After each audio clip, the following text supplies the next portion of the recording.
और नेक्स्ट है अगला एंटीपार्टम हेमरेज है अब्रेप्शियो प्लेसेंटा। तो अब्रेप्शियो प्लेसेंटा देखते हैं। तो हम अब्रेप्शियो प्लेसेंटा देख ही चुके हैं भाई, क्या होता है भाई कि किसी कारण क्या हो जाना, कोई भी कारण, जैसे जैसे कोज पढ़ते हैं हम पहले, मेनली कोज है पोस्टपार्टम हेमरेज या ट्रोमा। ट्रोमा जिसकी वजह से क्या हुआ कि अपना सेपरेशन हो गया किसका, प्लेसेंटा का, प्लेसेंटा का सेपरेशन होगा फ्रॉम यूट्रस। ठीक है, तो उसको आप क्या बोलते हैं, एब्रेप्शियो प्लेसेंटा बोलते हैं। तो रिस्क फैक्टर क्या क्या है भाई, रिस्क फैक्टर क्या क्या है। तो रिस्क फैक्टर आ गए सबसे पहला भाई, एज बढ़ गई, ज़्यादा एज है, स्मोकिंग है, पोस्ट प्रेगनेंसी इंड्यूस हाइपरटेंशन है, ट्रोमा है, प्रीटर्म रप्चर ऑफ मेम्ब्रेन है, पॉलीहाइड्रोमिनोज है, या फाइब्रॉइड्स हैं यूट्रस में, या 7 लूपस एंटीकोगुलेंट एंटीफोस्फोलिपिड टाइप का एंटीबॉडी है। तो इन कंडीशंस में क्या हो सकता है भाई, प्लेसेंटा एब्रेप्शिया देखने को मिल सकता है। अब टाइप देखते हैं भाई, इसके टाइप कौन से होते हैं भाई। ये हमारी यूट्रस है, ये हमारी यूट्रस है। तो एक तो हमारा ये प्लेसेंटा अटैच है ऐसे, अब ये अटैच हो गया, सेपरेट हो गया, एक तरफ से सेपरेट हो गया, और अब यहाँ से ये मदर की स्पाइरल आर्टरीज है, इनसे ब्लीडिंग जो होगी वो इंटरनल ओएस से बाहर की तरफ आ रखी है। यहाँ पे ब्लीडिंग, ये ब्लीड कर रहा है यहाँ से, तो ये ब्लीडिंग दिख रही है अपन यहाँ पे। तो ये कौन सा टाइप होगा, ये होगा रिविल टाइप। ठीक है, रिविल टाइप के बाद एक होगा दूसरा प्लेसेंटा जो होगा वो सिर्फ बीच में से अनसेपरेटेड है, दोनों तरफ से क्या है, पेरिफेरी से चिपका हुआ है। तो क्या होगा, इसकी वजह से ब्लीडिंग, कोई ब्लीडिंग नहीं दिखेगी अपन है, ये दिखेगा कंसील्ड टाइप। इसमें क्या होगा, यूट्रस का साइज इंक्रीज हो जाएगा, increase in size of uterus.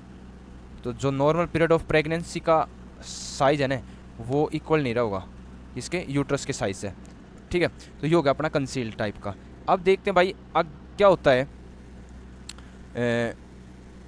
Placenta हुआ सेपरेट, सेपरेट हुआ प्लेसेंटा के सेपरेट होती है, रिलीज होता है थ्रोम्बोप्लेटिन।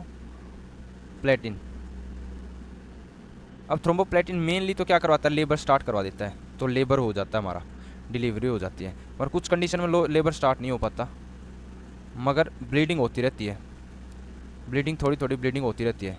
तो इससे क्या होगा भाई, ब्लीडिंग होती रही तो क्या होगा, अमनियोटिक फ्लूइड कम बनेगा, नॉर्मल बात है, ब्लड कम जाएगा तो कम अमनियोटिक फ्लूइड बनेगा।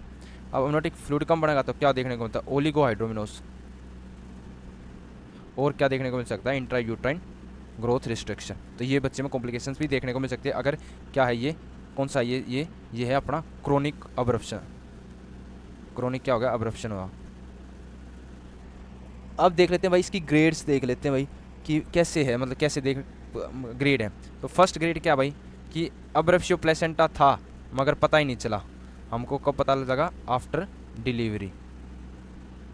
दूसरा अब्रेप्शियो प्लेसेंटा था, हमने ब्लीडिंग हुई उसमें पता लग गया, ब्लीडिंग प्लस पेन, और सब नॉर्मल था। ठीक है, तीसरा अब्रेप्शियो प्लेसेंटा था, ब्लीडिंग हुई, पेन हुआ, प्लस में फीटल डिस्ट्रेस में आ गया।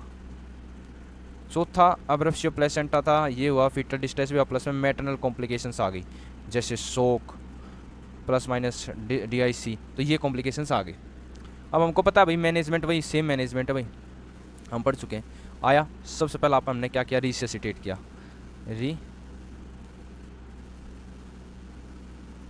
रिससिटेशन किया।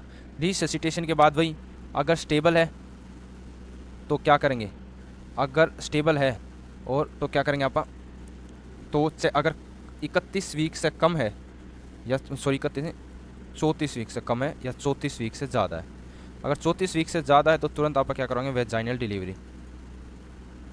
और 34 वीक से कम है तो हमने करना पड़ेगा एक्सपेक्टेंट मैनेजमेंट, वही हमने एडमिट करना पड़ेगा।